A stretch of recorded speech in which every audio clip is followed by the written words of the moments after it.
জন্ম জন্মান্তর ধরেই মহাশক্তির প্রকোপ ব্রহ্মাণ্ডে বিদ্যমান। ভক্তগণ আপন হৃদয়ে শ্রদ্ধা ভরে মন্দিরে আসেন দর্শন করতে। জীবনের সূর্য উদয় হতেই হৃদয়ে ভক্তি ও ভাবের উৎপন্ন হয়ে যায়। অনেক ভক্তরা এই পবিত্র ভূমির দর্শনের অভিলাষী হয়ে দেবী দেবতার মন্দিরে আসতে থাকেন। ওই দেবীর মধ্যে এক দেবী হলেন এই মা মঙ্গলা দেবী। এই দেবীর শক্তির অনেক রূপ। উদাহরণস্বরূপ কামাখ্যা মায়ের রূপ হলেন ইনি।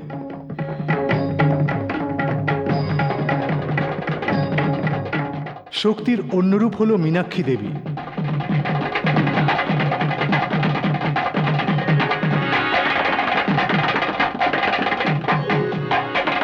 ওনার অন্য একটি রূপ হল শক্তির প্রতীক।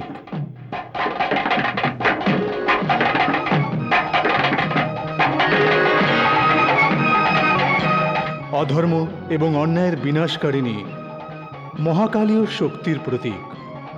এই দেবীকে ভদ্রকালীর নামেও ভূষিত করা হয়।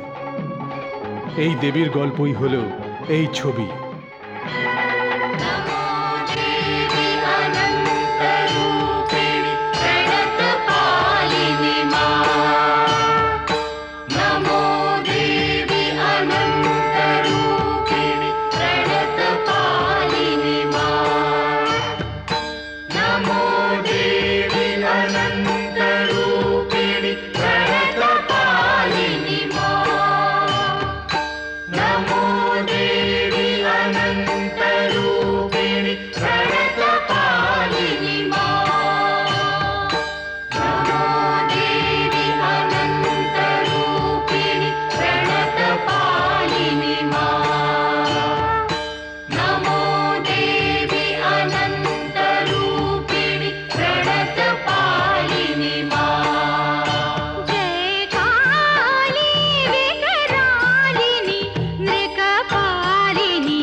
আপনাদের সামনে যে ছবিটি দেখানো হচ্ছে তা মা কালীর শক্তির একটি উদাহরণ, যার নাম হচ্ছে কালী, মহাকালী।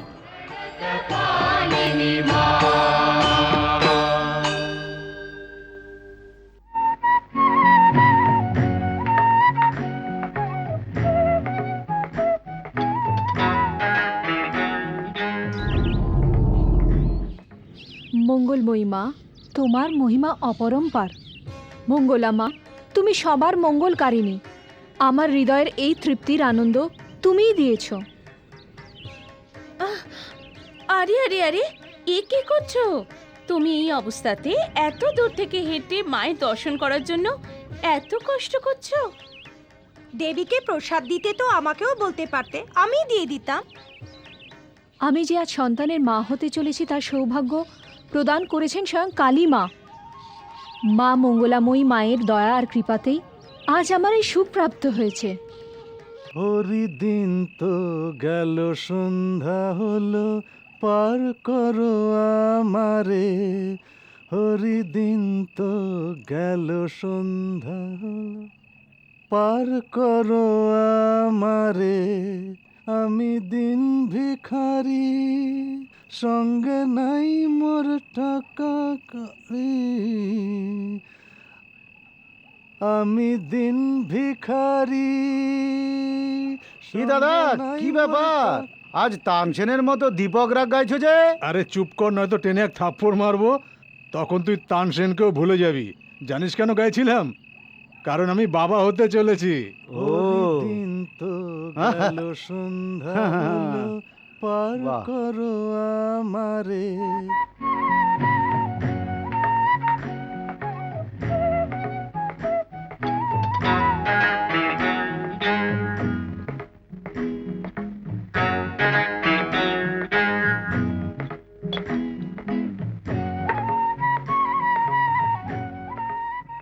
আরে দেখো, এই অবস্থাতে তোমাকে কে বলেছে ভাত বেড়ে দিতে? আমি কি নিজে নিয়ে খেতে পারি না? আমি কি এতই খারাপ? সে তুমি একদম চিন্তা করো না। তুমি আগে খেয়ে নাও, নয়তো খাবার ঠান্ডা হয়ে যাবে। আরে মূর্খের মতো কথা বলো না। তোমার কোনো জ্ঞান আছে? বাচ্চাদের মতো কথা আর বলো না। তুমি তো এখন আমার সন্তানের মা হতে চলেছো। এই সময় বেশি কাজকর্ম করা ঠিক নয়। তুমি বসো, আমি আজ নিজেই তোমাকে খাবার বেড়ে খাওয়াবো। তুমি বসো। কি বললে?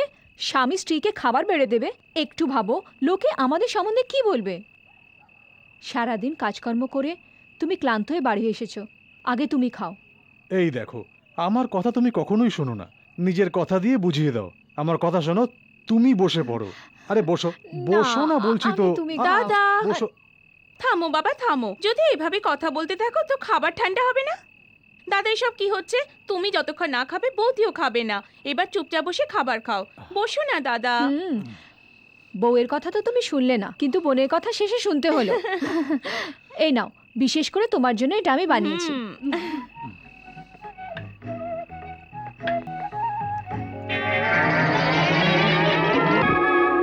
বৌদি, সবার আগে আমি ভাত খাবো, তারপর তোমরা। বুঝতে পারলে? আহা, দারুণ হয়েছে। শোনো, খুবই ভালো বানিয়েছো। তোমার হাতের খাবার সত্যি খুব ভালো। এটা কি দাদা, আমি বকে যাচ্ছি আর তুমি চুপচাপ শুনে যাচ্ছ? আমার কথা শুনে মুখ বন্ধ হয়ে গেল না? তুমি কি মনে করেছো এটা কোনো হোটেল? অনেক দিন থেকে তুমি এই কাজ করে যাচ্ছ, কিন্তু এখন আর তা হবে না। তোমায় আমি এ কি বাপরে, কাউকে কি এভাবে মারে নাকি? এত জোরে মেরেছো, এখনো ব্যথা হচ্ছে। আসলে কিছুদিন ধরে আমি তান্ত্রিক বিদ্যা শিখছি, আর তার প্রভাব হচ্ছে কি না সেটাই দেখছিলাম, আর তার জন্যই আমি সেখানে গিয়েছিলাম। আমি থাকতে তোমাকে এইসব মন্ত্রতন্ত্র শেখার কি দরকার আছে? আহা, কার্য করার উৎসাহ আমার কখনোই কম নাই, তাই তন্ত্রমন্ত্র শিখছি। কারণ বহু বহু তান্ত্রিককে আমি জানি। তান্ত্রিককে লোকে তো ভীষণ সম্মান করে, সেই সম্মান আমারও পাবার দরকার। আমিও তো একজন তান্ত্রিক। এসব কথা পরে বলা যাবে, এখন তোমরা বসে খেয়ে নাও। যাও, একটা থালা নিয়ে কি? এসো। আরও একটা থালা? একটা থালাই যথেষ্ট। সব সময় কি তোমরা দুজনই এক থালাতে খাবে? এদের দুজনকে কি তুমি একসাথে খেতে দেবে না? আহ, কেন দেব না? একটা শুভ সময় দেখে এদের দুজনকে বিয়ে করিয়ে দেব, নয়তো এর বিয়ে অন্য কোথাও হয়ে যাবে, তাই না? ছাড়ো না দাদা, দাদা আমার দেরি হয়ে যাচ্ছে, গঙ্গা দেবীর কাছে যেতে হবে। এই গঙ্গা দেবী আবার কে? ওই জমিদারের মেয়ে, তাকে না দেখে তো ঘুমোতেই পারে না। কি বললে? বিয়ে করার পরেও যদি ওই গঙ্গা দেবীর সাথে থাকে তাহলে আমার কি হবে?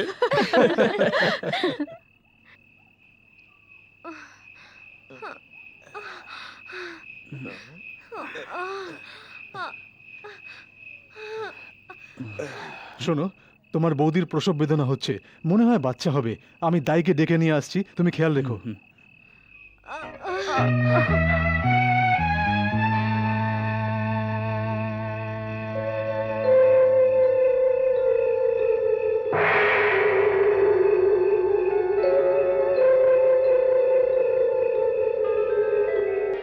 দাঁড়াও, ঘরের ভেতর এক মহিলা প্রসব যন্ত্রণায় কাতর, আর সে একা, আর তুমি একজন পুরুষ হয়ে কিভাবে ঘরের ভেতর প্রবেশ করছো?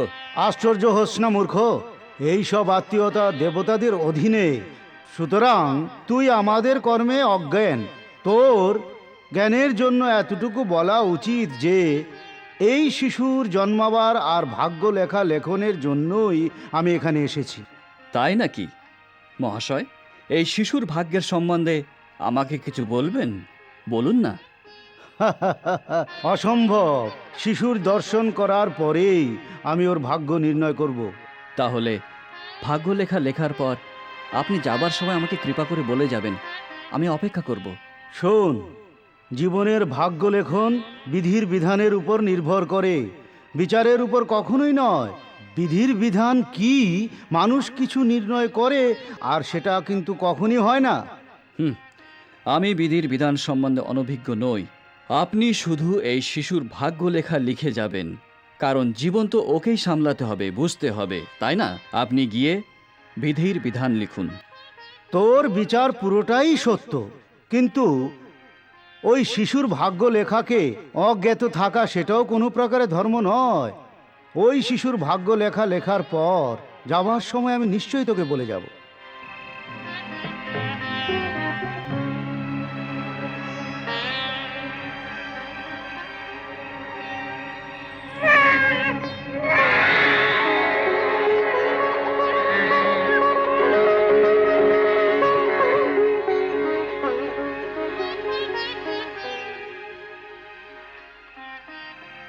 এই নব শিশুর দর্শন হতেই এর পিতার মৃত্যু নিশ্চিত, এটা জানবে।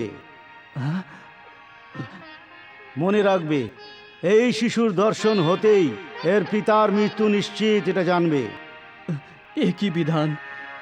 বছরের পর বছর উনি পুত্রের আশায় ছিলেন, আর আজ পুত্রের দর্শনেই ওর মৃত্যু হবে। উনি পুত্রকে দেখে আনন্দিত হতেন, আর ওনার মন শান্তিতে ভরে যেত। আপনি একে মৃত্যুর কারণ বলছেন? এটা কি ধরনের বিধির বিধান?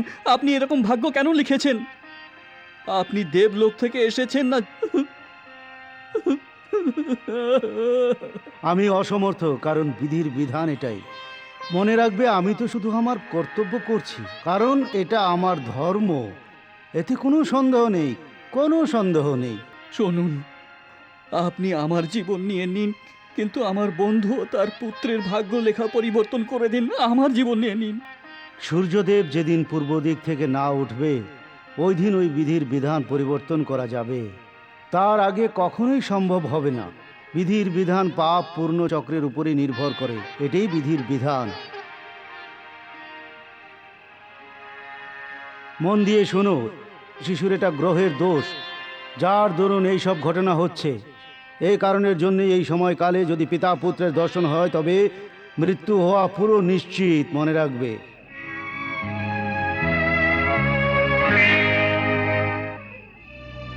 বন্ধু, বাবা কাকে খুঁজছো? আমার বন্ধুকে এখানে রেখে গিয়েছিলাম, জানি না কোথায় চলে গেছে। তুমি ভেতরে যাও।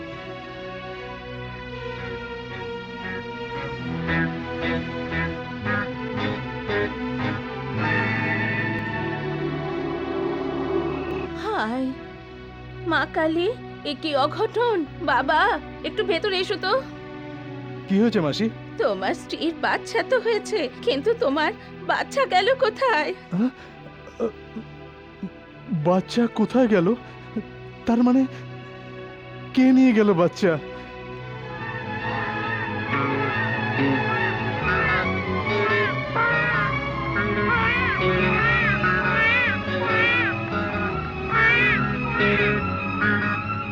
আশ্চর্যের ব্যাপার, এত রাত্রে বাচ্চাটাকে নিয়ে কোথায় যাচ্ছে?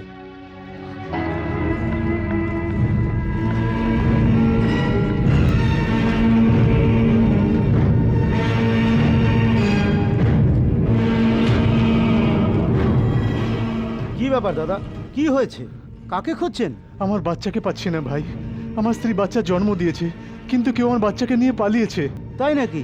তবে শুনুন, আপনার যে বন্ধু, ওকে একটা বাচ্চাকে নিয়ে যেতে দেখেছি, আপনার বাচ্চাকে তো ও নিয়ে যায়নি। তান্ত্রিক বিদ্যাতে যদি কোনো লক্ষ্যে পৌঁছাতে চাও তাহলে ছোটখাটো পাপ করতে পারো, এটা আমার গুরু বলেছিলেন। কিন্তু আমার ভালো লাগেনি, তাই আমি চলে এসেছি। কিন্তু বিচার করলে দেখা যায় ভালো কিছু পেতে গেলে যদি কোনো পাপ করো তাহলে সেটা ধর্মের কার্য বলে বিবেচিত হয়। হে ভগবান, ওই পাপী আমার বাচ্চাকে তান্ত্রিক বিদ্যার উপযোগের জন্য নিয়ে গেছে হয়তো। বলো, ও কোন দিকে গেছে? ও জঙ্গলের দিকে গেছে, কিন্তু এতক্ষণে তো অনেক দূরে চলে গেছে। এখন আপনি ওকে কিভাবে পাবেন?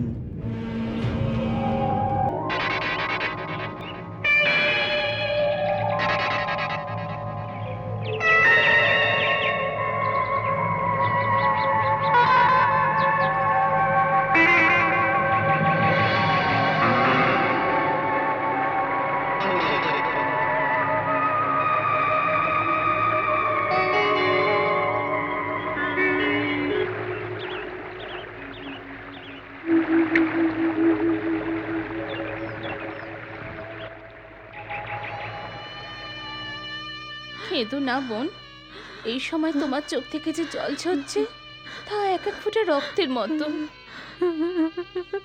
এত বছর পরে আমার সন্তান হলো, আর আমি তার মুখ পর্যন্ত দেখতে পাইনি। কাঁদবো না তো কি করবো মা? তুমি তন্ত্র মন্ত্র প্রয়োগ করার লোক ওই তান্ত্রিককে তোমরা নিজের ঘরে থাকতে দিয়েছো, ওটা তোমাদের ভুল। ও বাচ্চাকে তন্ত্রবিদ্যাতে প্রয়োগ করবে সেটা কি তোমরা জানতে না? বলো। জানতাম, কিন্তু সময়ে যে ছোট শিশুও সাপ হয়ে যায় সেটা জানতাম না। ভেবেছিলাম অন্য শহর থেকে তন্ত্রবিদ্যা শিখে এসেছে, কিন্তু ও তো আমার সাথে বিশ্বাসঘাতকতা করেছে। শোনো, যদি আমার জন্মদাত্রী মা সত্য হয়ে থাকে তবে আমি অবশ্যই ওকে খুঁজে বার করব আর শাস্তি দেব।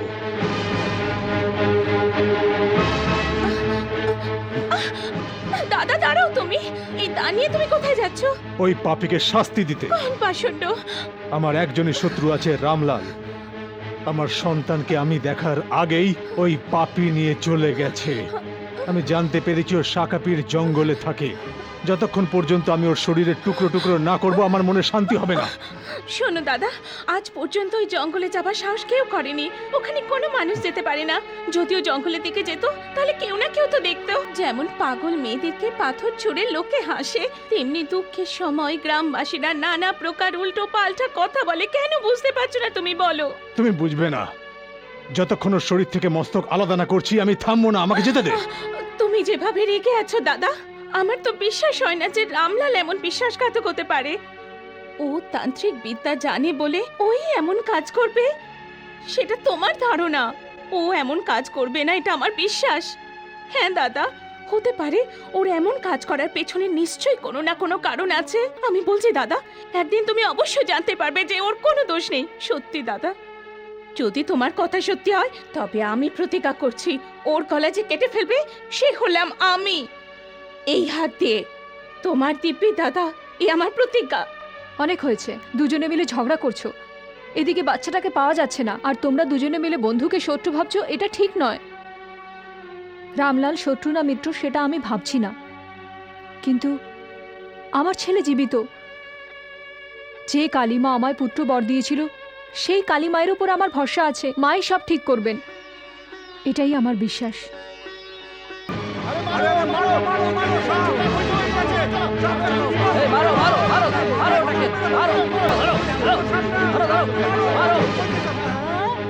আরে তাকিয়ে আছো কেন? মারো এটাকে।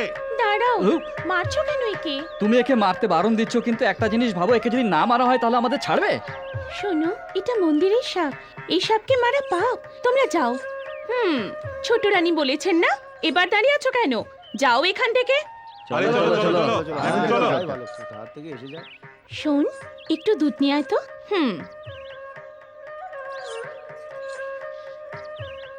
মঙ্গলময়ী, কারোর উপর রাগ করো না, এই দুধ খেয়ে শান্ত হয়ে যাও।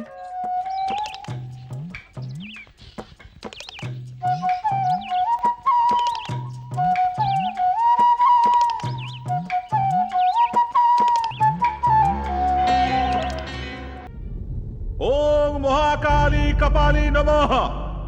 ওম চামুণ্ডেশ্বরী নমঃ। ওম শ্মশানেশ্বরী নমঃ। ওম মা কালী মুন্ডমালিনী নমঃ। ওম চামুণ্ডেশ্বরী নমঃ।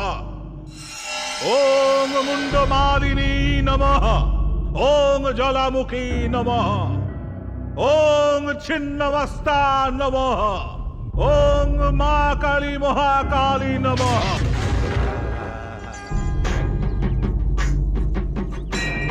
মঙ্গলরূপিণী মহিষাসুরমর্দিনী মহাকালী শরণং শরণং শরণং।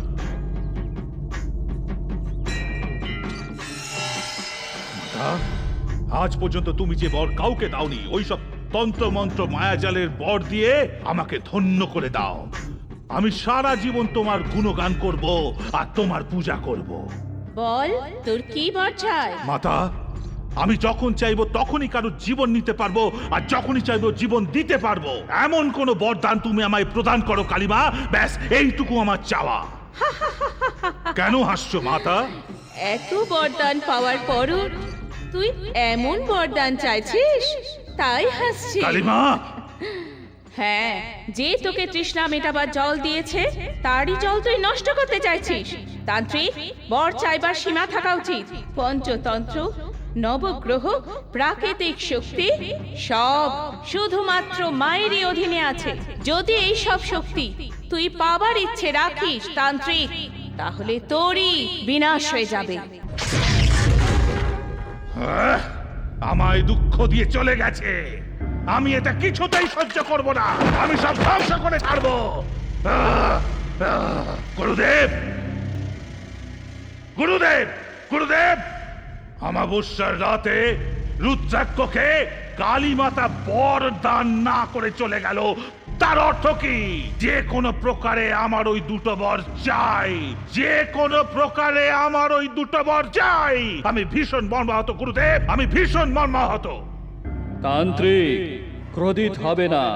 যে দেবী মা তোকে বরদান প্রদান করতে অসম্মতি করেছে, ওই দেবী মাকে প্রসন্ন করার একটা উপায় আছে। হ্যাঁ, বলুন গুরুদেব। কোন কালী মায়ের উপাসকের সন্তানকে এনে যদি তুই কালী মায়ের পূজায় বলি দিস, তবে মা অবশ্যই বর প্রদান করবে আর তোর ইচ্ছে পূর্ণ হয়ে যাবে।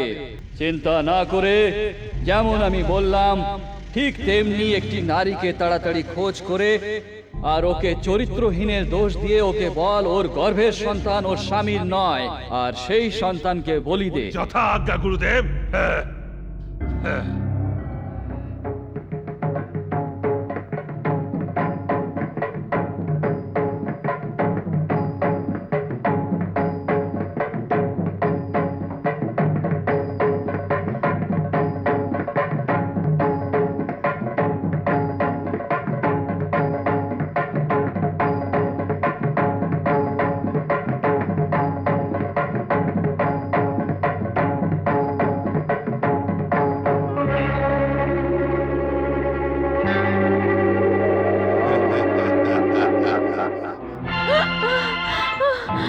কি হলো?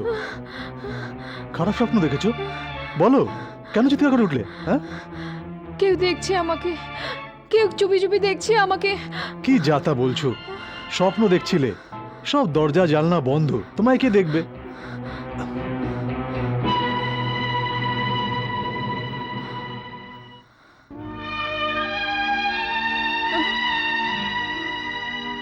আমার কথা শোনো, যে দেবীর তুমি মন দিয়ে উপাসনা করো না, সেই দেবী তোমায় রক্ষা করবে। না, এবার শুয়ে পড়ো।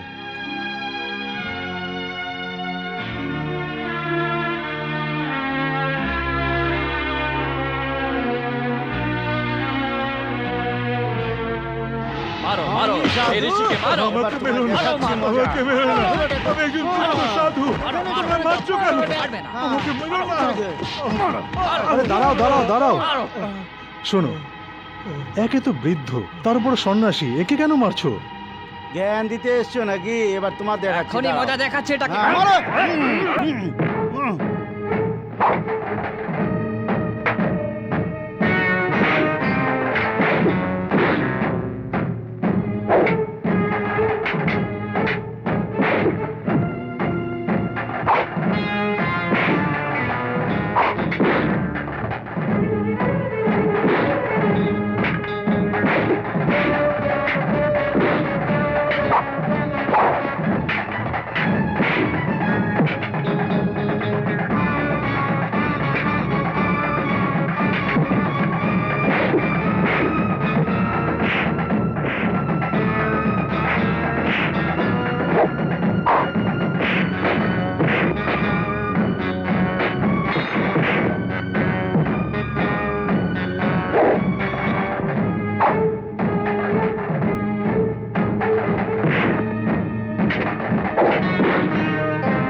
এই চলো এখান থেকে কেটে পড়ি চলো চলো চলো চলো চলো চলো চলো চলো চলো। চলো চলো ওরে,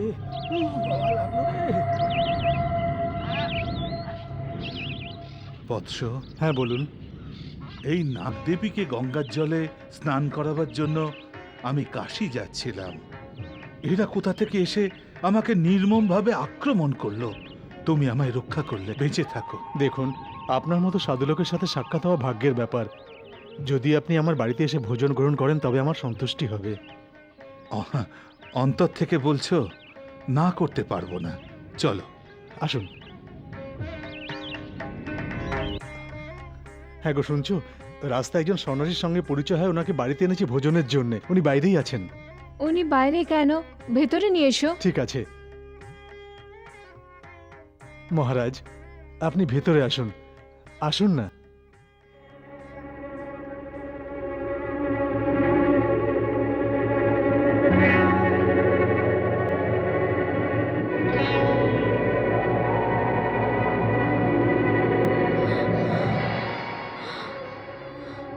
সাপ সাপ সাপ সাপ পাগল হয়ে গেছো? কি যাতা বলছো? কিচ্ছু নয় বাবা। আমার হাতে যে মা মনসা, তিনি তোমার স্ত্রীর অন্তরের ভক্তির জন্য সাক্ষাৎ দর্শন দিয়েছেন, যার দরুন তোমার স্ত্রী হঠাৎ ভীত হয়ে পড়েছেন, আর কিছুই নয়। তাই বুঝি? যাও, ওনার জন্য ভোজন নিয়ে এসো। একটু দাঁড়াও। অন্যের জন্য তৈরি করা ভোজন আমরা গ্রহণ করতে পারি না। যদি আমার জন্য ভোজন আলাদাভাবে তৈরি করে আনতে পারো তবে গ্রহণ করব। তাই হবে সাধু বাবা, যেমন আপনার ইচ্ছে। শুনছো? যাও, আসুন আপনি।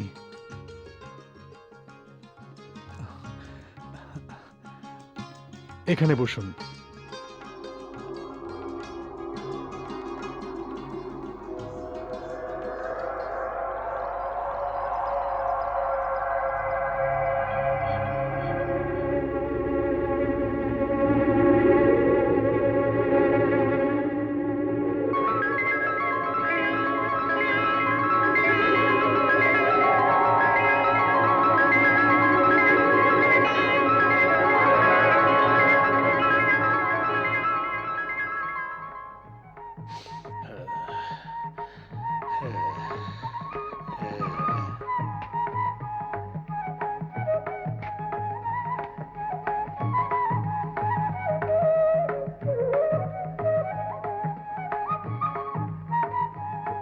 আমি তো জঙ্গল থেকে শুকনো কাঠ এনেছিলাম, এটা হঠাৎ করে কাঁচা কিভাবে হলো?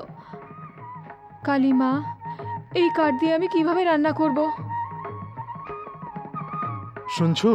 তুমি কি করছো? তাড়াতাড়ি করো। এক্ষুনি আসছি।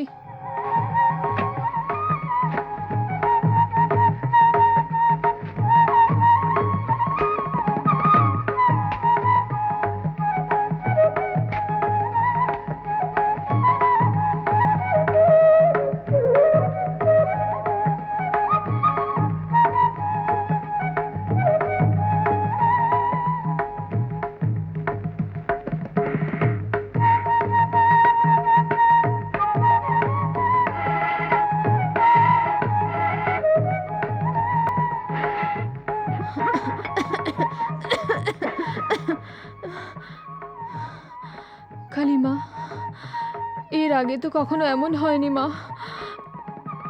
আমার এত বড় পরীক্ষা নিও না মা, আমায় দয়া করো।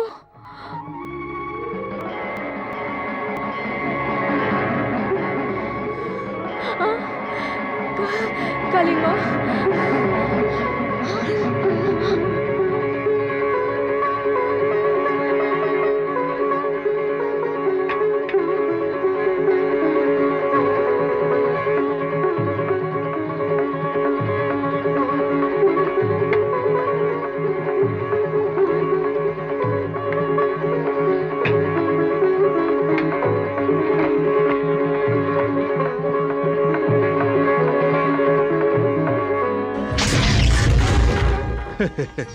তোমার ঘরে আমন্ত্রণ করে তুমি যে আমাকে ভোজন করিয়েছো তাতে আমি সন্তুষ্ট হয়েছি।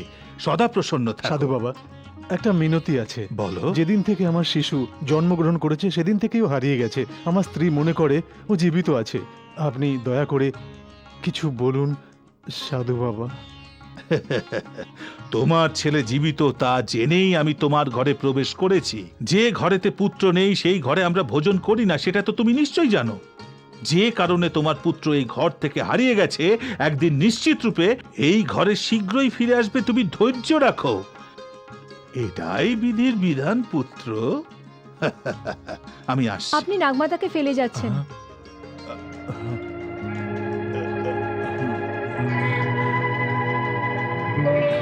সদা সুখে থাকো। হঠাৎ করে আমার মনে উল্টোপাল্টা ভাবনা আসছে। তুমি আমার এই ভাবনাকে দূরে সরিয়ে রাখো। খারাপ চিন্তা থেকে তুমি আমায় মুক্তি দেবে মা।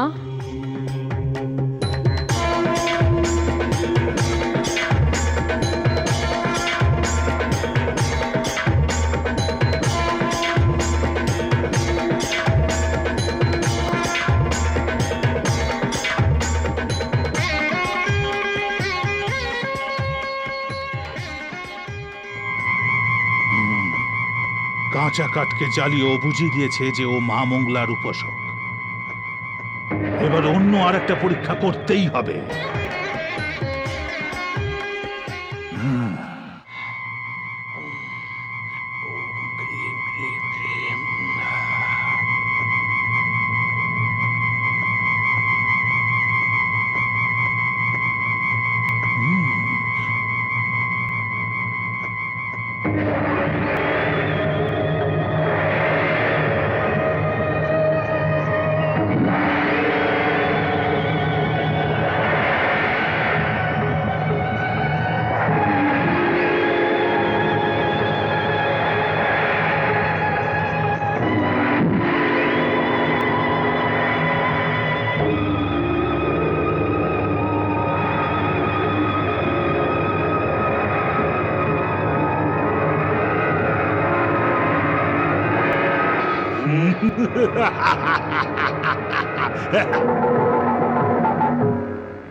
এখন আর কোনো সন্দেহই রইল না যে ও কালীমাতার এক সত্যিকারের ভক্ত।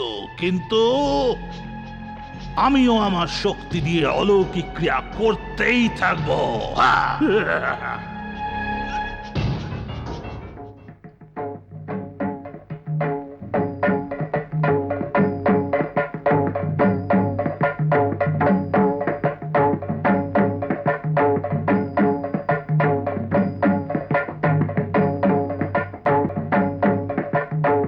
এই মহাকালী উপাসকের গর্ভে ধারণ করা পুত্র এখন কোথায় আছে আমাকে দেখাও।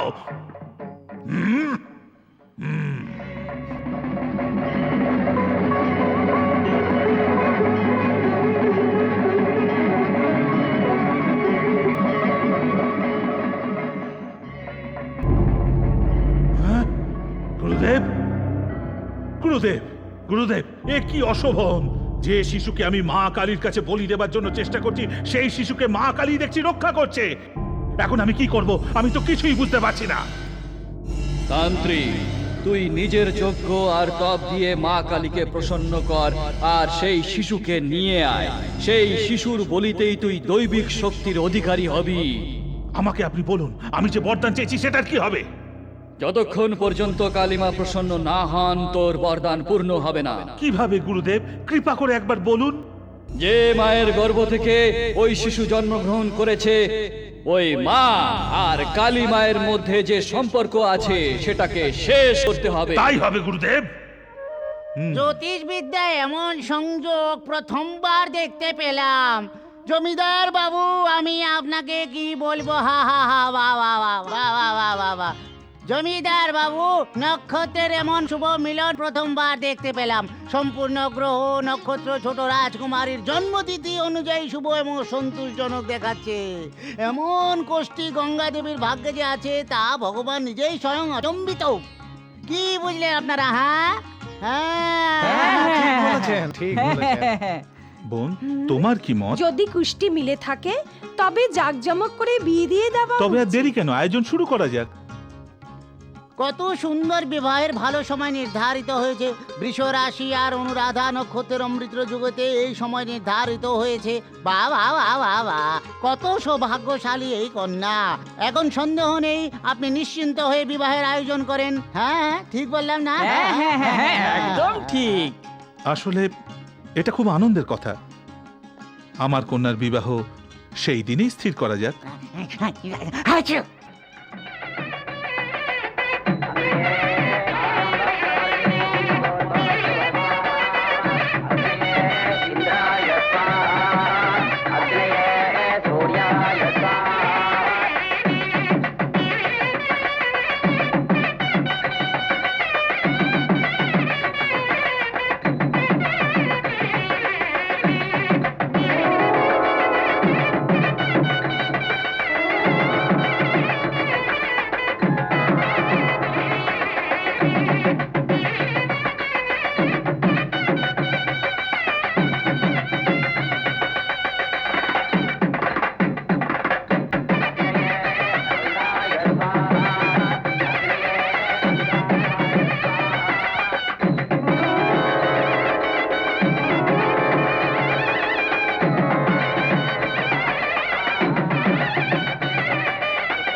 জোরে বাজাও, জোরে বাজাও।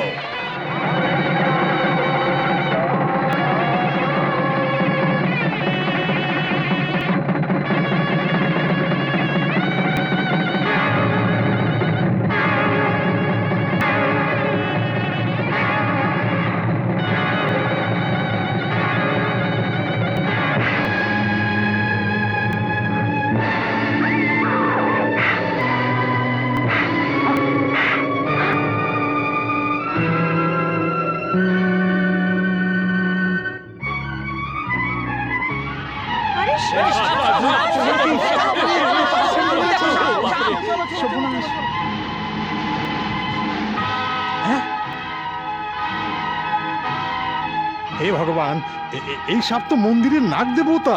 তাই তো, এটা কি করে সম্ভব?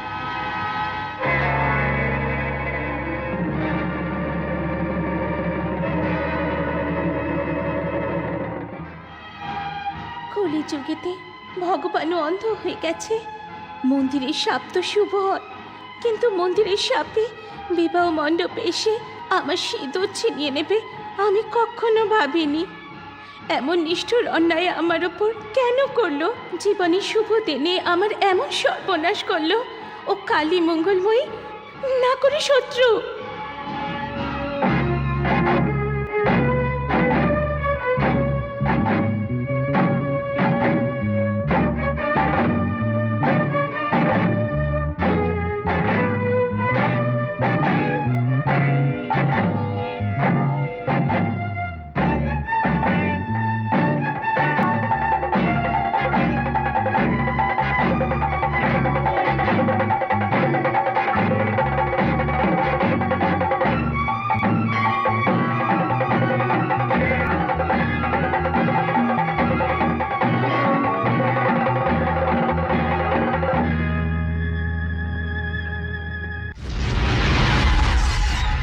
আমি তোমায় মহান ভাবতাম, কিন্তু তুমি তো সব থেকে নিষ্ঠুর দেখছি।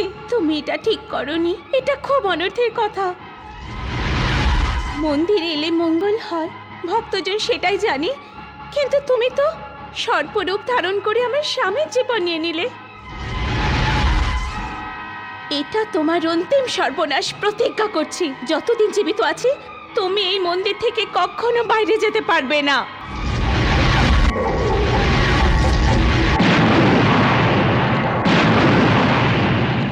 সত্য আর ধর্মের পথে আমি আজ পর্যন্ত চলেছি।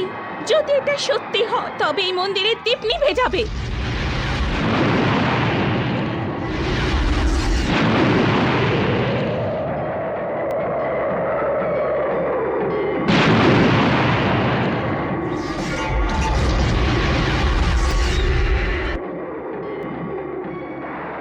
আজ অব্দি মন্দিরের দ্বার খোলা ছিল, কিন্তু এখন তা বন্ধ থাকবে।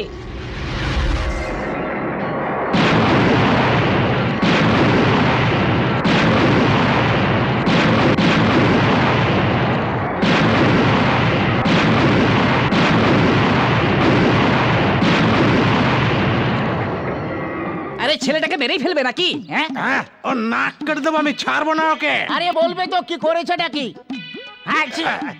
এই জন্যই আরে টাকলা, হাঁচি দেওয়া কি অন্যায়? হ্যাঁ, আরে হাঁচি দেওয়া কোনো পাপ নয়, কিন্তু যখন জমিদারের মেয়ের বিয়ে হচ্ছিল তখন ও জোরে হেঁচেছিল, তার জন্য ওর বর মরে গিয়েছিল। আজ আমি ওর নাক কেটেই ছাড়বো। না থাকবে নাক, না হবে হাঁচি। আচ্ছা, না কাটার পরে যদি হাঁচে? গলা কেটে দেবো। গলাটা ওখানে। হাঁচি দিনি ভাই, কেসেছিলাম। আমার ঘরে এমন দুর্ঘটনা হবে আমি তা কখনো স্বপ্নেও কল্পনা করতে পারিনি। কত ভালোবেসে আমার মেয়ের নাম রেখেছিলাম গঙ্গাবতী, কিন্তু জানি না কোন কোন জন্মের পাপের ফল এই জন্মে আমাকে ভুগতে হচ্ছে। কে জানতো যে চোখের জলে বন্যা বইবে আমার ঘরেতে এভাবে? কিছুই বুঝতে পারছি না আমি, কিছুই আমি বুঝতে পারছি না। এমন একটা তুফান এলো যার জন্য এই সুন্দর সংসার একদম দুঃখের সমুদ্রে ভাসিয়ে দিয়ে গেল। আমরা কি করব? ভগবান তো মৃত্যুর অনেক মার্গ দিয়েছে, কিন্তু মৃতকে জীবিত করার একটা মার্গ দর্শায়নি। আমি সর্বদাই বলি, আমাদের গঙ্গার বোন দুধের মতো সাদা। এখন তো ওর পরিধানও সাদা বস্ত্রই হবে।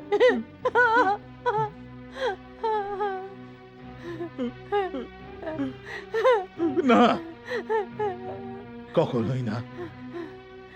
আমি কখনোই আমার চোখের সামনে ওকে এই বস্ত্রতে দেখতে পারবো না। বোন, তুমি ওকে নিজের হাতে দিয়ে এসো। যাও যাও।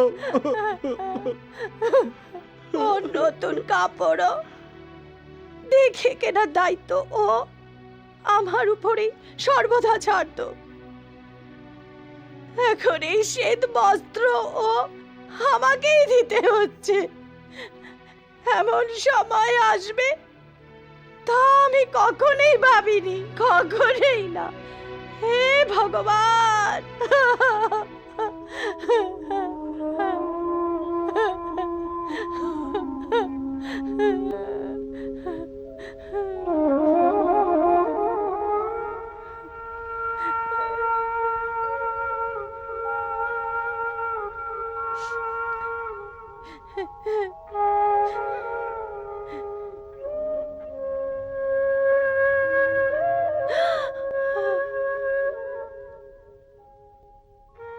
কেন সাদা কাপড় পরবো? আমার জীবনে অন্ধকার, তার জন্য আমি এই কালো রং পরেছি। হ্যাঁ পিসিমা, এই কালই আমার স্বামীকে মেরে আমায় এই বস্ত্র ধারণ করতে বাধ্য করেছে। সবার খেয়াল রাখেন যে কালী আমার সাথে এমন অন্যায় কেন করলো। আমি তার জন্যই এই কালো বস্ত্র পরা উচিত মনে করছি। এই কালী মাকে আমায় উত্তর দিতে হবে। ততদিন পর্যন্ত আমি এই রং পাল্টাবো না।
একটা কথা বলবো?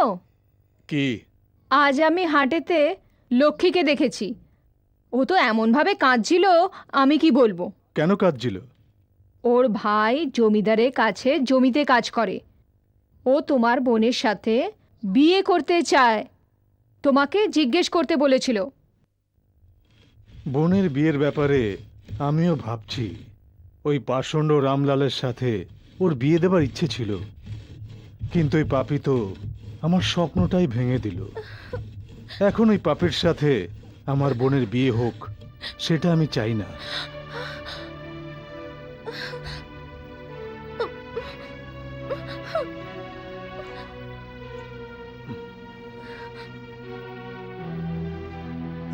আচ্ছা শোনো, যদি বিদ্যাসাগরের বোনের সাথে দেখা হয় তবে বলো আমার বোনের বিয়ের ব্যাপারে কথা বলতে যেন আমাদের বাড়িতে আসে। ঠিক আছে।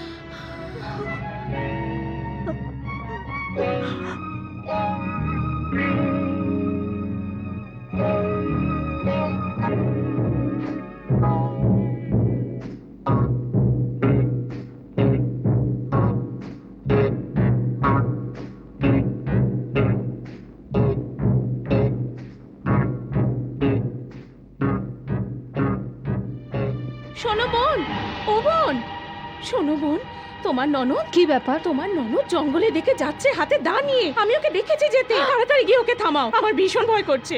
যে জঙ্গলে পুরুষ যেতে ভয় পায় সেই জঙ্গলে ও কেন যাচ্ছে? যেভাবে ও যাচ্ছিল আমার তো মনে হচ্ছে নিশ্চয়ই কোনো অঘটন করতে পারে। হ্যাঁ বোন, তুমি ওকে কিছু বলনি তো? কোনো উল্টোপাল্টা কথা বলনি তো? তুমি বলো। ওর বিয়ের ব্যাপারে কথা বলছিলাম, অন্য কোনো কথা তো হয়নি। মনে হচ্ছে রামলালকে ভুলতে পারেনি। ও ওই জঙ্গলেই থাকে সেটা জেনে ওর সাথে দেখা করতে গেছে। ওর ব্যাপারে চিন্তা করে আমার ভীষণ ভয় হচ্ছে। তুমি তাড়াতাড়ি যাও, ওকে নিয়ে এসো শিগগিরই।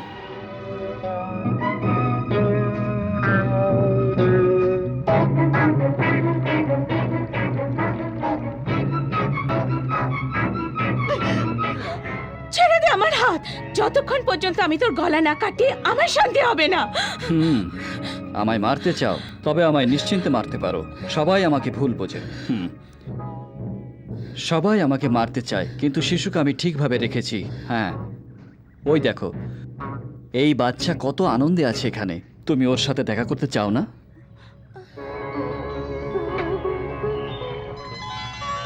ভেঙে ফেলেছি, ভেঙে ফেলেছি। ওকে, তোমার দাদার বৌদির, যার জন্য ওরা অপেক্ষা করছে।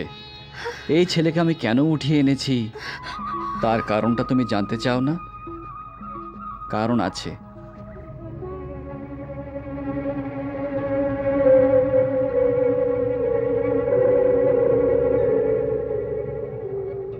এটাই কারণ। নিজের বন্ধুর প্রাণ বাঁচানোর তাগিদে এই বনবাস আমি নিজেই নিয়েছি।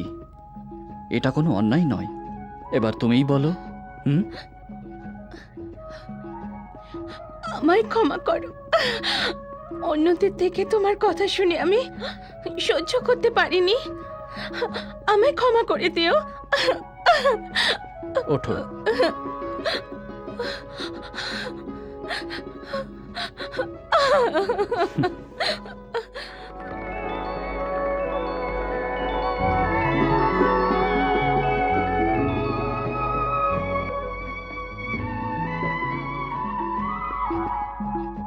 গ্রাম এসে গেছে। আমার কর্তব্য ছিল তোমাকে গ্রামের সীমানায় পৌঁছে দেওয়ার। আমি পৌঁছে দিয়েছি। বাচ্চার ব্যাপারে আমি সব কথা তোমায় বলে দিয়েছি। এই সব তুমি তোমার দাদা বৌদিকে একেবারেই কিছুই বলবে না। শুধু কিছুদিনের জন্য অপেক্ষা করো। সময় আসতেই আমি নিজেই ছেলেকে নিয়ে ওদের কাছে অবশ্যই চলে আসব। তোমার ত্যাগ ভাবনায় আমার হৃদয় তোমার উপর শ্রদ্ধায় ভরে উঠেছে। আমি আর তোমায় ছেড়ে থাকতে পারবো না। তুমি যত তাড়াতাড়ি সম্ভব গ্রামে এসে আমায় আপন করে নিও, এই বিশ্বাস নিয়ে আমি গ্রামে ফিরে যাচ্ছি।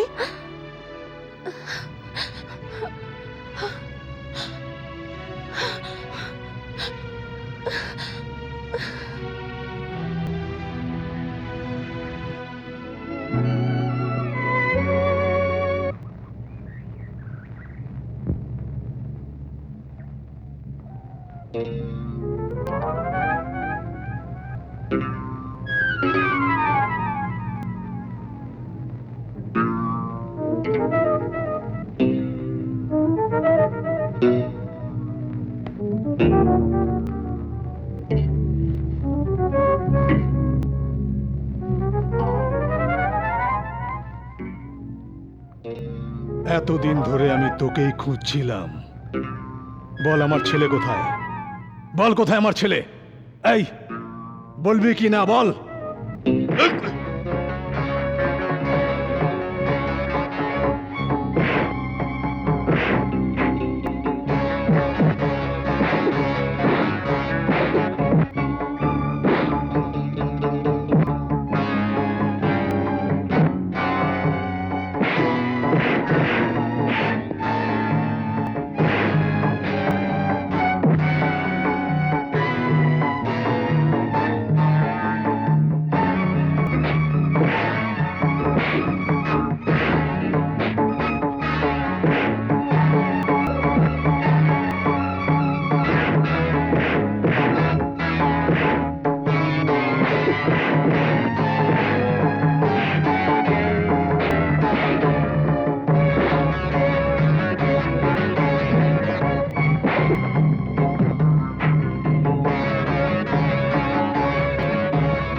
যদিও মরে যায়, তবে ছেলে কোথায় আছে তার খবর পাবো না।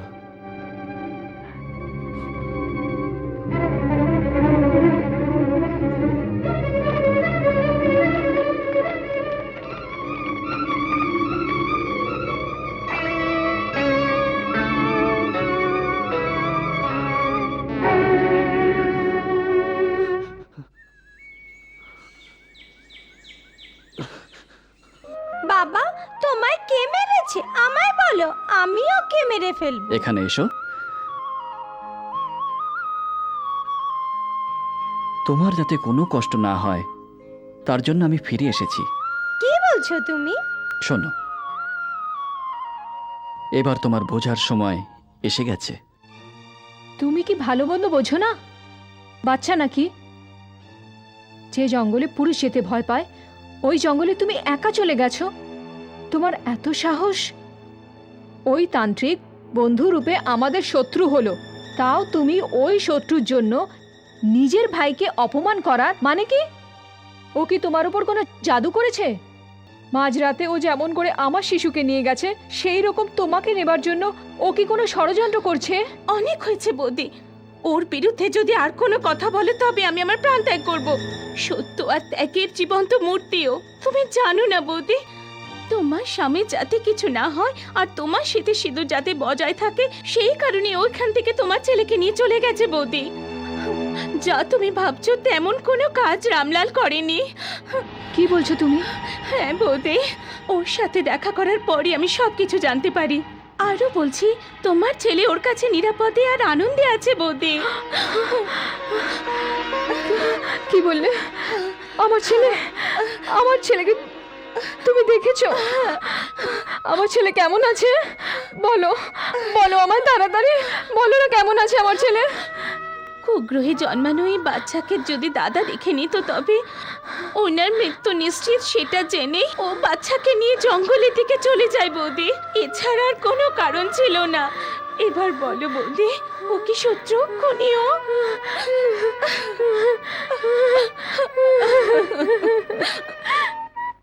মা, আমি কাউকে বিশ্বাস করি না, আমি তোমায় বিশ্বাস করি। তুমি আমার বিশ্বাস রেখেছো।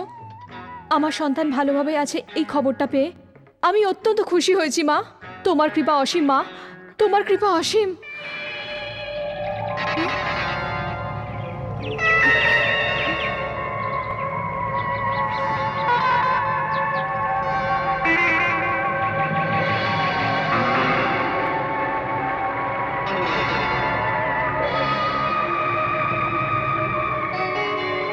মূর্খ নারী, কিসের জন্য এতদিন ধরে নিজের সময় নষ্ট করেছিলি?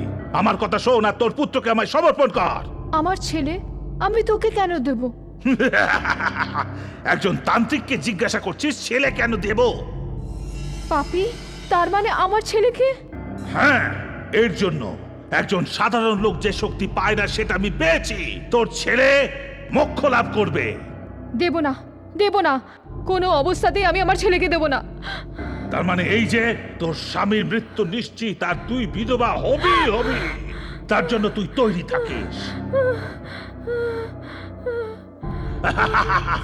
তবে দেখ, যে অস্ত্র দিয়ে আমি তোর স্বামীকে হত্যা করব সেটা এই।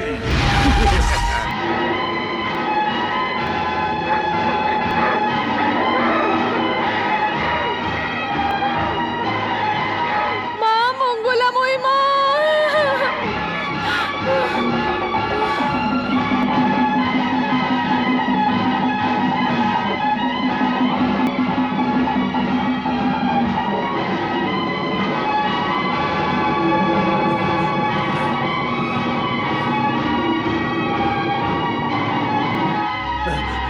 গুরুদেব।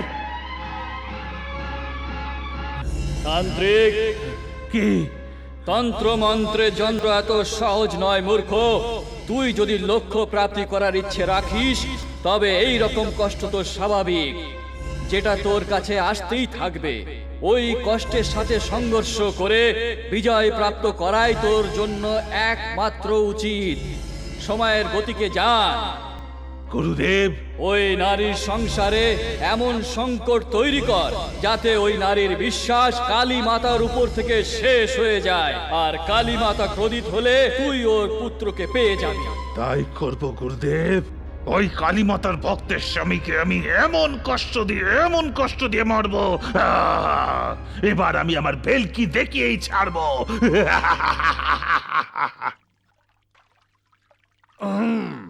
ও ইচ্ছা করে পরান্ডারে গামছা দিয়া বন্ধি, ইচ্ছা করে পরান্ডারে গামছা বন্ধি, ইচ্ছা করে লা লা লা লা। আরে দেখো, এ কি আশ্চর্যের ব্যাপার!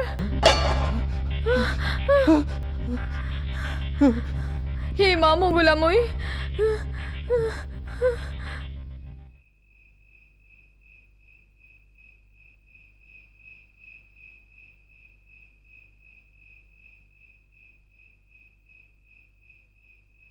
খেয়ে নাও।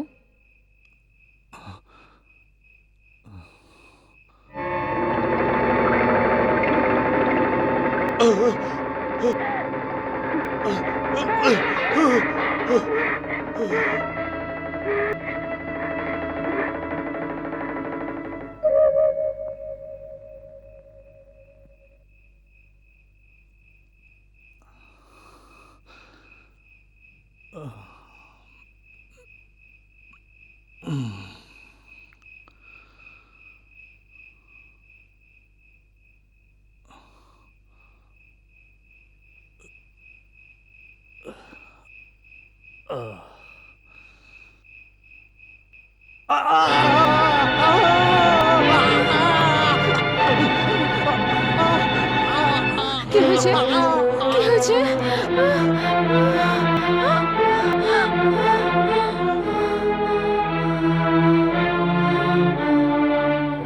মা, এসব কি ঘটে চলেছে? মনে হচ্ছে কোনো অশুভ শক্তির প্রভাবে এমন ঘটনা ঘটছে আমার সাথে। আমি কি এমন পাপ করেছি যার কারণে তুমি আমাকে এমন শাস্তি দিচ্ছ? শোনো, সকাল থেকে তুমি কিচ্ছু খাওনি, এবার এই দুধটা খেয়ে নাও। আসবে না, আসবে না, আসবে না আমার কাছে, আসবে না আমার কাছে। কি হয়েছে? কি হয়েছে? কি হয়েছে তোমার?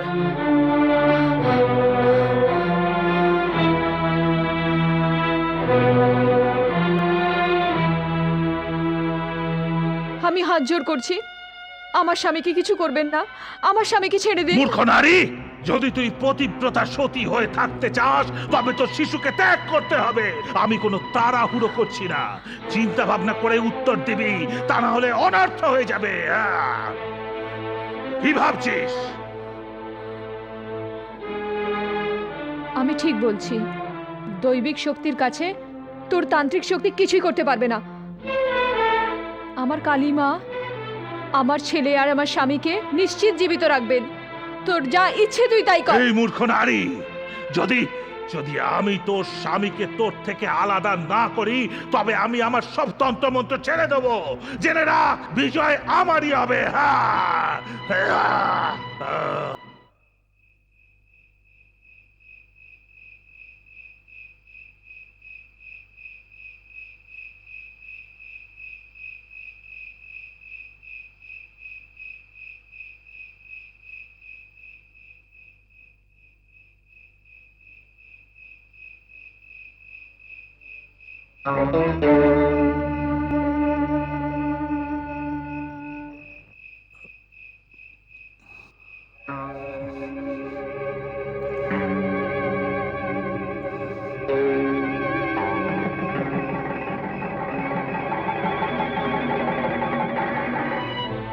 এ কি, আপনার আপনার হাত যে জ্বলছে।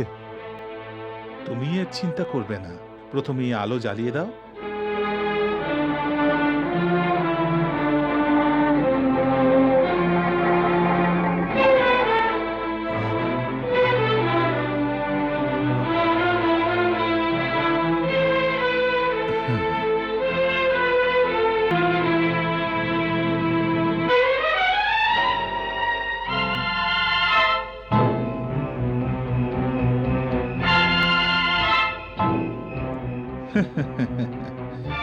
তুমি ওই আলো তো জ্বালিয়ে দিয়েছো পুত্র, কিন্তু আরো একটা আলো আছে, সেটা নিভতে যাচ্ছে শীঘ্রই।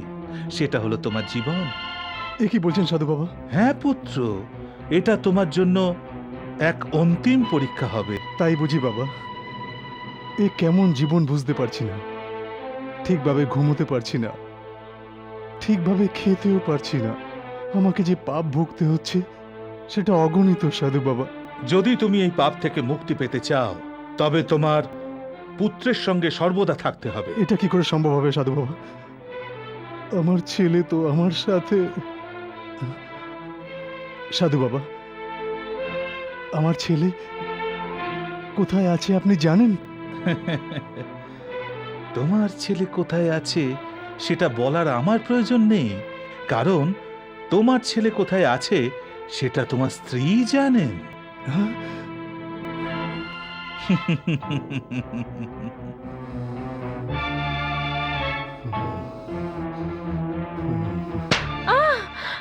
বল, কেন তুই জেনে আমায় বলিসনি যে কোথায় আছে আমার ছেলে? বল না বল বল বল বল, নয়তো বলবো না। তোমার কেউ ভুল বলেছে। যদি তুমি তোমার ছেলেকে দেখো তবে তোমার মৃত্যু হয়ে যাবে। খারাপ সময় শেষ হবার পরে ছেলে আবার ঘরে ফিরে আসবে। খারাপ সময় আমার নয়, তোর হয়েছে। অচেনা লোকেদের কথায় বিশ্বাস করে আমায় সব কথা লুকিয়েছিস তুই। আমি তোকে ছাড়বো না। বল কোথায়?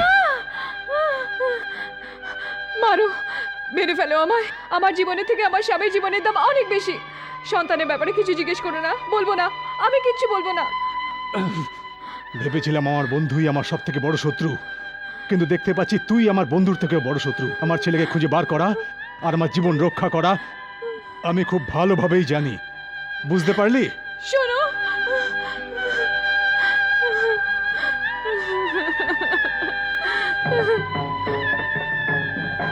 মা মঙ্গলাময়ী, ক্রোধই উনি বেরিয়েছেন। ওনার সব বিপদকে তুমি রক্ষা করো মা। আমার স্বামীকে রক্ষা করো মা।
স্বামীজি, আগামী অমাবস্যার পুজোর রাতে আমাদের কালীমাকে সাজানোর জন্য আমি এইসব অলংকার দিতে চাই। গ্রহণ করুন স্বামীজি। কি ভাবছেন স্বামীজি? আপনার হাতে সোনা, কিন্তু মুখে প্রশান্তি নেই, সেটাই ভাবছিলাম। দুঃখের সময়ও মুখে হাসি রেখো, এটা গুরুদেব বলেছিলেন। আমি অনেক চেষ্টা করছি, কিন্তু কিছুতেই হচ্ছে না। স্বামীজি, এই ঘরেতে আলোয় আলোকিত, কিন্তু আমার মনের আলো নিভে গেছে। ওই দেবীর প্রকোপ তোমার মেয়ের ওপর দেখেছি। যা কিছুই ঘটেছে সেটা দুঃখজনক। ভেঙে পড়ো না। যেভাবে নিভে যাওয়া প্রদীপকে পুনরায় জ্বালানো যায়, ওই রূপে তোমার ঘরের অন্ধকারকে পুনরায় আলোকিত করা যায়। তা কি করে সম্ভব স্বামীজি? বিধবা যদি আবার কোণে সাজে, তবে লোকে কি বলবে? এখন তুমি কাঁদছ আর বাইরের লোকেরা হাসছে। তোমার জন্য যখন লোকেরা চিন্তা করে না, তবে তুমি কেন করছো? পৃথিবীতে শাস্ত্র বলে কিছু আছে স্বামীজি? ভগবান যখন কোনো সন্তুষ্টি দেয়, তখন কোনো শাস্ত্রই তা ঠেকাতে পারে না। শুধু তাই নয়, তুমি যদি এইসব শাস্ত্রের পেছনে পড়ে থাকো, তবে সন্তুষ্টি পাবে না। স্বামীজি, সর্বপ্রথম তোমাকে একটা যজ্ঞ করতে হবে মা মঙ্গলা কালীর। তখনই তোমার এসব দুঃখের অবসান ঘটবে। মঙ্গলাকালী, যেমন আপনি বলবেন স্বামীজি, তার প্রস্তুতি আপনাকেই করতে হবে। নিশ্চয়ই।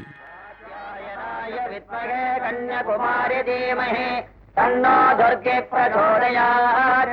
দুর্গাयै স্বাহা। দুর্গায় দেবীং শরণমহং প্রপদ্যে সুতরবিতরসে নমঃ। দুর্গাयै স্বাহা। তন্নো দুর্গে প্রচোদয়াৎ। দুর্গাयै স্বাহা। বন্ধ করুন। যে কালী আমার স্বামীর প্রাণ নিয়েছে, মন্দিরে থাকার তার কোনো অধিকার নেই।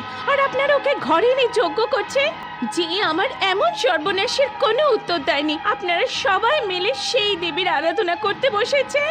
না, আমি তা হতে দেব না, কখনোই হতে দেব না। এর যজ্ঞের দরকার নেই। বন্ধ করুন। না, শান্ত হও। না মা, না। যদি তুমি প্রতিশোধী নিতে চাও, তবে আমার থেকে না। আর যদি উত্তর চাও, তবে তুমি মায়ের কাছে পাবে না। উত্তর আমার কাছে আছে। হ্যাঁ মা, আজ পর্যন্ত যত কিছু হয়েছে, তার জন্য শুধুমাত্র আমি দায়ী। একদিন আমি প্রতিদিনের মতো জঙ্গলে শিকার করতে যাই। সেখানে একটি আদিবাসী মেয়ে দেখতে পাই। খুবই সুন্দরী ছিল। আমি ওকে ভালোবেসে ফেলি। আমার মন দিয়ে দিই। চাইছিলাম যেভাবেই হোক ও আমার হবে। কিন্তু ওর বিয়ের খবর আমার কানে আসে। আমি ক্রোধিত হয়ে যাই। বাবু, যে মেয়েকে আপনি ভালোবাসেন ওর আজ বিয়ে। কি বলছিস তুই? হ্যাঁ বাবু, মা মনসার মন্দিরে ওর বিয়ে হচ্ছে আজ। যে আমার হতে পারিনি, তাকে অন্য কারুর কিছুতেই হতে দেব না।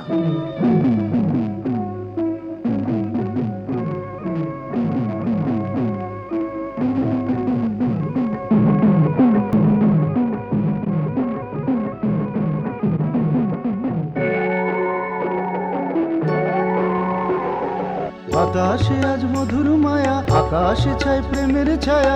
এলেও গনে দেবতারাও গাইছে মিলন গান। বাতাসে আজ মধুর মায়া, আকাশে ছায় প্রেমের ছায়া। এলো গনে দেবতারাও গাইছে মিলন গান। দেবী মা, মহাদেবী মা, আজ দাও আমাদের মা তোমার আশীর্বাদ। দেবী মা, মহাদেবী মা, আজ দাও আমাদের মা তোমার আশীর্বাদ।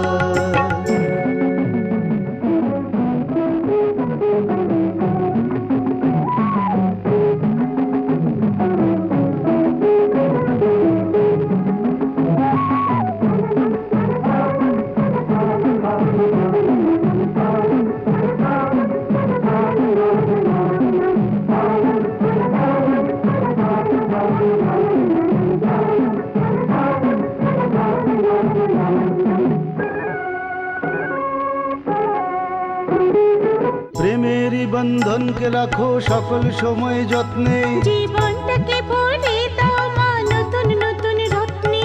প্রেমেরই বন্ধনকে রাখো সকল সময় যত্নে। জীবনটাকে ভরে দাও মা নতুন নতুন রত্নে। কষ্ট দূর করো, সব কষ্ট দূর করো। আশীর্বাদের ঝর্ণাতে জীবন সফল করো। না কোনো কষ্ট, না কোনো চিন্তা, বড় মা জীবন সুখে শান্তিতে। দেবী মা, মহাদেবী মা, আজ দাও আমাদের মা তোমার আশীর্বাদ। দেবী মা, মহাদেবী মা, আজ দাও আমাদের মা তোমার আশীর্বাদ।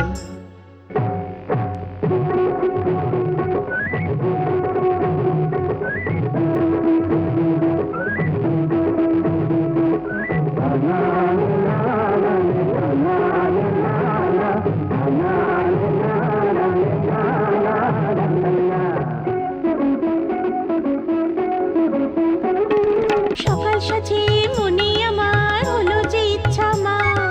হোক না সে যে কোনো ঋতু থাকে তোমার কৃপা মা। সকাল সাজে মনে আমার হলো যে ইচ্ছা মা। হোক না সে যে কোনো ঋতু থাকে তোমার কৃপা মা।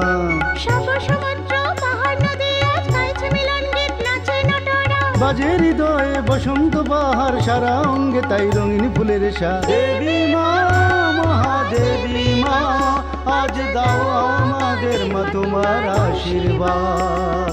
দেবী মা মহাদেবী মা, দেবী মা মহাদেবী মা।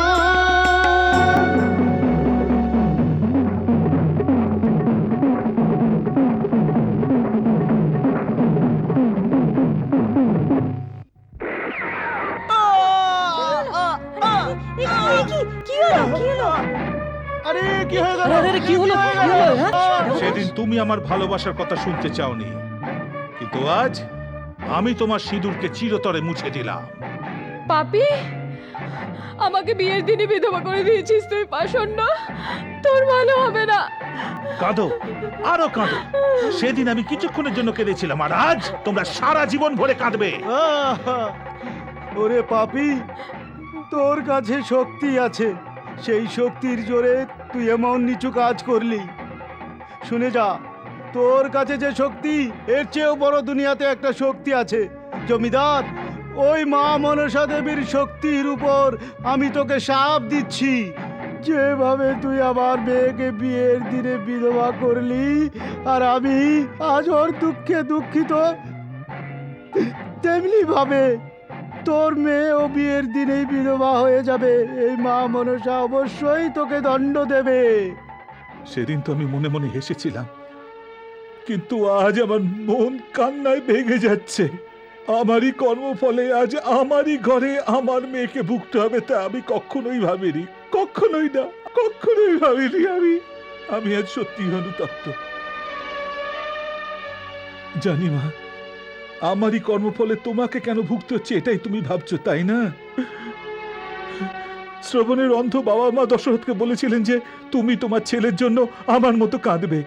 যখন এত বড় মহারাজের সঙ্গে এত কিছু হতে পারে, তবে আমি তো একজন ক্ষুদ্র মানুষ, খুবই ক্ষুদ্র। দেবী মা যে আমায় সাজা দিয়েছেন সেটা অনেক কম, অনেক কম। গঙ্গা, বিচারক কোনো দণ্ড দেবার আগে পুরো পরিস্থিতির উপর বিচার করে দেখেন। আর হ্যাঁ, কোনো বিচারক কোনো নির্দোষকে শাস্তি দেবার আগে পুরোপুরি বিচার করে নেন। কিন্তু তুমি নিজেকে দণ্ড দেবার আগে কোনো রকমভাবে কোনো বিচার করেই দেখনি গঙ্গা। এমনটা তুমি কেন করে চলেছ? গীতাতে লেখা আছে, অন্যকে কষ্ট দেবার থেকে অনেক বেশি পাপী যে কষ্ট সহ্য করে। আর সেই অন্যায় তুমি নিজের সাথেই করছো। এতে কি মা মঙ্গলাদেবী প্রসন্ন হবেন? গঙ্গা, ধর্ম আর অধর্মের মাঝে যে তফাৎ আছে সেটা তুমি এখনো পূর্ণ প্রাপ্ত করতে পারোনি। জীবন বাঁচবার জন্যেই নিজেকে কষ্ট দেওয়া কখনোই উচিত নয়। সম্পূর্ণ ব্রহ্মাণ্ড গতিমান, তবে তুমি তোমার জীবনকে কেন স্থির রেখেছো? আজ পর্যন্ত এই মন্দিরের দরজা খোলা ছিল, কিন্তু এখন বন্ধ হয়ে যাবে। না না, আমি আমার প্রাণ দিয়ে ওই মন্দিরের দরজা খুলে দেব।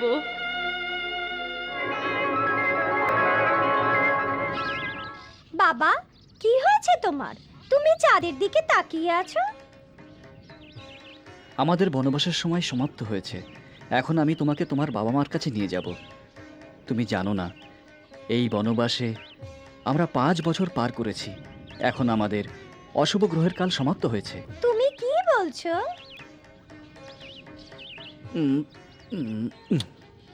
আমি তোমার বাবা নই। গ্রামে তোমার বাবা আকুল হয়ে তোমাকে দেখবার জন্য অপেক্ষায় আছে। তোমায় সেখানে নিয়ে যাব। বাকি সব পরে বলবো। এবার তুমি গিয়ে শুয়ে পড়ো।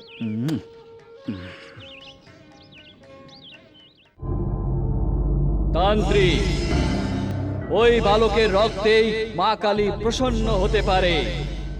যা, মা কালীর সামনে ওই বালককে বলি দে আর নিজের লক্ষ্য প্রাপ্তি কর। যা মূর্খ, যা। বিজয় প্রাপ্ত করেই ফিরে আসবো। আসছি।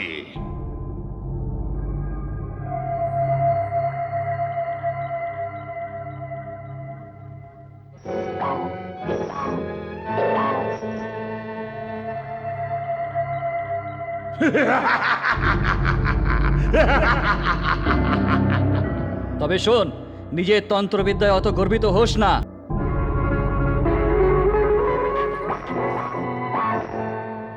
হ্যাঁ?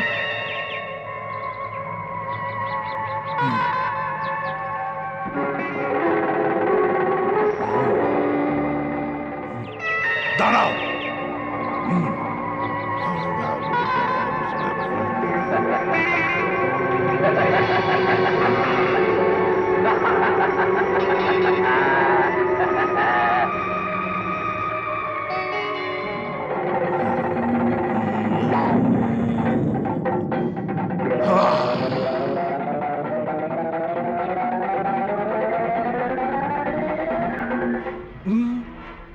তোর এত ক্ষমতা? তাহলে এবার দেখ।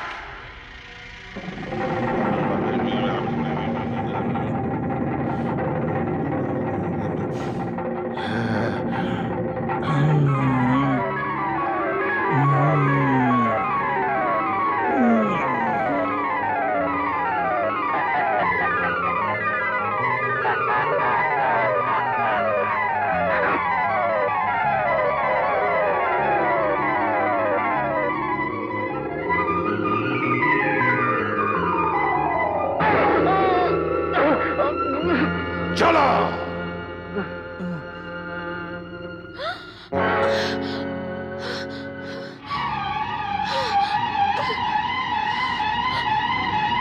দাদা, কি হয়েছে বোন? দাদা, খারাপ খবর। তোমার বন্ধুর ছেলেকে নিয়ে এখানে আসছিল, হঠাৎ করে একজন তান্ত্রিক এসে ওকে মেরে ছেলেকে নিয়ে চলে যায়। গিয়ে তাড়াতাড়ি বাচ্চাকে বাঁচাও, যাও দাদা যাও। আরে শুনছো? বৌদি! দরজা খোলো, বৌদি, খোলো। দরজা খোলো। আরে আমাকে ছেলেকে বাঁচাতে হবে, গিয়ে দরজা খোলো বলছি, শোনো, দরজা খোলো। আমি হাত জোড় করছি, তুমি ওখানে যাবে না। ওর মন্ত্র শক্তির কাছে সবাই পরাজিত হয়ে চলে আসে। ওর দুষ্ট শক্তি থেকে আমার ছেলেকে শুধু মা মঙ্গলাই বাঁচাতে পারে, কালী মাই বাঁচাতে পারে।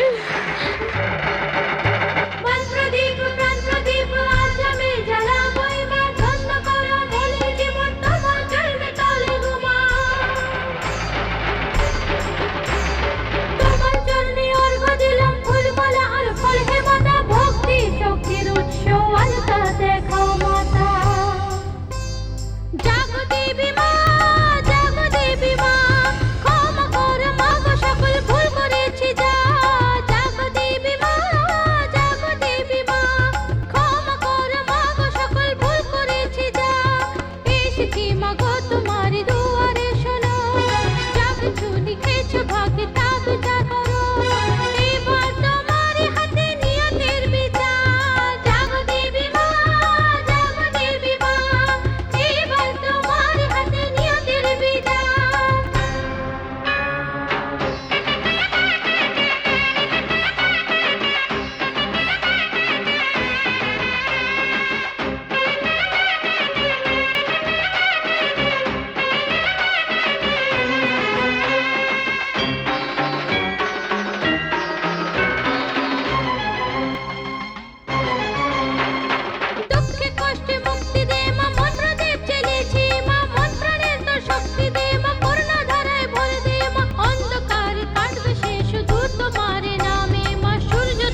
মা কালী, মঙ্গলা কালী, তোর বলির জন্যই আমি এই বালককে এখানে নিয়ে এসেছি।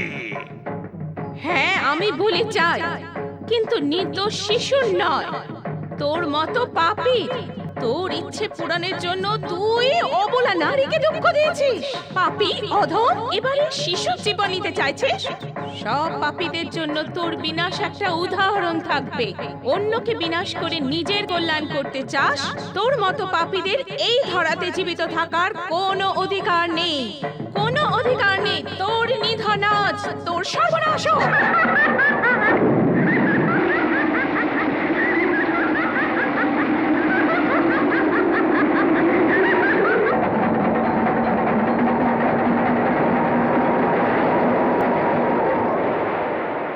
অশুভ গ্রহের 5 বছর পর্যন্ত আমাদের ছেলে আমাদের কাছ থেকে দূরে ছিল। ওই সময় আমরা কত দুঃখী ছিলাম। ভগবানের উপর ভরসা রাখো। ভগবানের উপর ভরসা করলে যে কোনো অশুভ গ্রহ কিছু করতে পারে না। কালী মঙ্গলা দেবী আমার সব দুঃখ দূর করেছেন।